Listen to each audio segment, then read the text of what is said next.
नमस्कार, विमलच्या किचनमध्ये तुमचं सर्वांचं खूप खूप स्वागत आहे।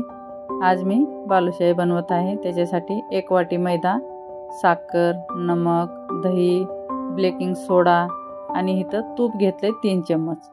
आता हे मैदा मी चाळून घेत आहे। मैदा आणि आपणाला खायचा सोडा आहे ते चाळून घ्यायचा आहे। हे बघा 1 टीस्पून हे खायचा सोडा आहे। आता हे दोन्हीला मी चाळून घेत आहे। कधी मैदा आपण कुण्या ह्याला वापरत आहे तर चाळूनच घ्यायचं, हलका होतोय आणि काय असलं तर मध्ये निघून जाते। हे झालेलं आहे चाळून। आता इथं मी 1 टीस्पून नमक टाकत आहे।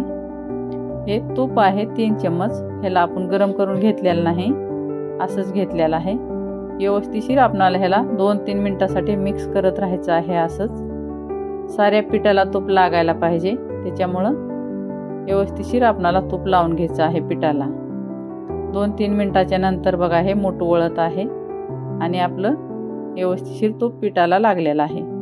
इथं आता मी 2.5 चम्मच मी इथं दही घेतले, दही टाकून घेते। इथं जर तुमचं दही पातळ असलं तर तुम्ही पूर्ण दही टाकून पीठ तेमून घेऊ शकता, पण मी इथं पाणीही टाकणार आहे। पाणी आपण छोट्या भांड्यातच घ्यायचं, पाणी जास्त व्हायला नको आहे। हे पहा, आता थोडं थोडं पाणी टाकून मी फक्त ह्याला गोळा बनवून घ्यायचा आहे। आपणाला ह्याला तिंबायचं नाही, जोर लावून काय नाही, असंच सारा गोळा बनवून घेणार आहे। फक्त आपणाला पीठ एका ठिकाणी करायचं आहे, अशामुळं लेअर सुटत्यात। आणि आपण हे मी 2 ते 2 पावणे 2 तास ह्याला असंच ठेवून देणार आहे। भिजल्याच्या नंतर हे दही घातलेलं आहे आपण आणि ह्याच्यात खायचा सोडा घातलाय, ते सारं पीठ आपलं फुलल्यासारखं होते आणि त्याच्यामुळे लेअर चांगले सुटतात। 2 तास झालेला आहे। आता 2 पावणे 2 तास झाले पीठ तिंबून। आता इथं 1 वाटीला थोडं कमी मी पाणी घेत आहे आणि त्याच वाटीनं 1 वाटी भरून साखर घेत आहे। ह्याला व्यवस्थित आपणाला हलवत राहायचं आहे मीडियम गॅसवर। असंच आपणाला सतत हलवत राहायचं आहे, म्हणजे साखर विरघळते आहे आणि पाकाची एक तार करायची नाही, चिकट पाक होऊ द्यायचा आहे आपणाला। 5 मिनिट असंच हलवत राहिले मी।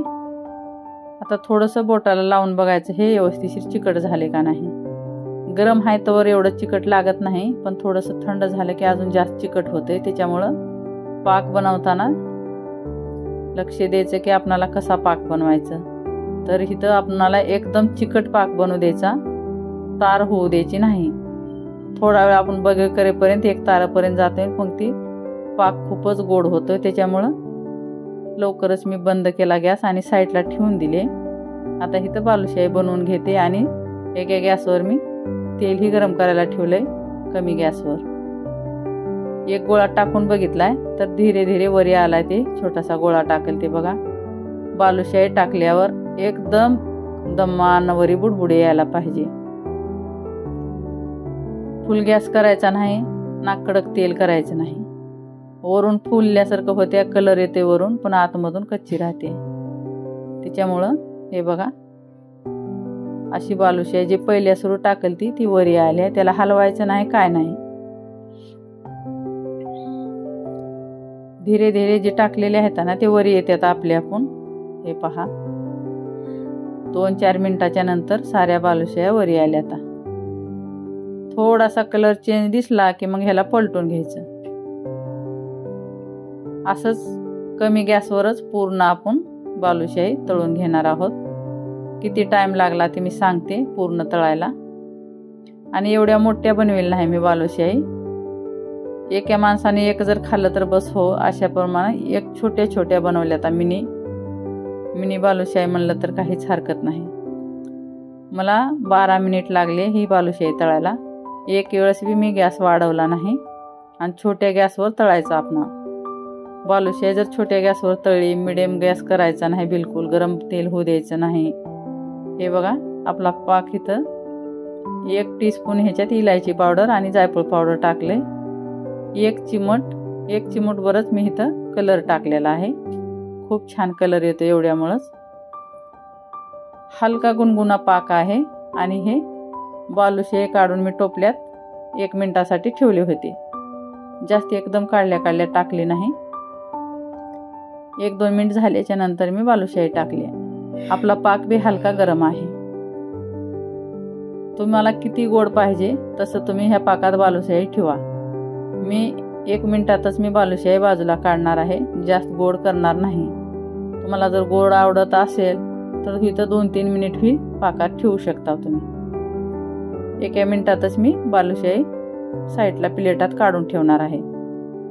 जास्त वेळ जर ठेवलं तर पाक खूपच जास्त आतमध्ये जातोय. त्याच्यामुळं हे बघा मी लगेच बालुशाही खालीवरी केले पाकात आणि काढून घेतली.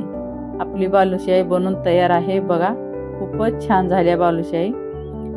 आणि ह्याच्यात पाकही मी जास्त जाऊ दिलेला नाही. बघा हे लवकरच काढून घेतले आणि खूपच छान बालुशाही बनली. हे पहा रस बाहेर निघतोय. व्हिडिओ पसंत आला तर लाईक, शेअर आणि सबस्क्राईब जरूर करा. कमेंटमध्ये नक्की सांगा बालुशाही कशी बनली.